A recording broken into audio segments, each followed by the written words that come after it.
నమస్తే, నేను మీ ఈశ్వర్. ఈ6 న్యూస్కి స్వాగతం. వార్తల్లోని ముఖ్య అంశాలు.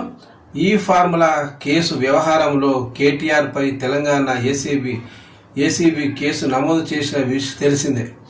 ఈ నేపథ్యంలో ఏ క్షణంలోనైనా కేటీఆర్ను అరెస్టు చేస్తారన్న ప్రచారం జోరుగా సాగుతుంది.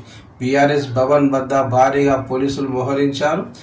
ఈ రోజు మధ్యాహ్నం తర్వాత అక్కడికి భారీగా పోలీసు బలగాలను తరలిస్తున్నారు.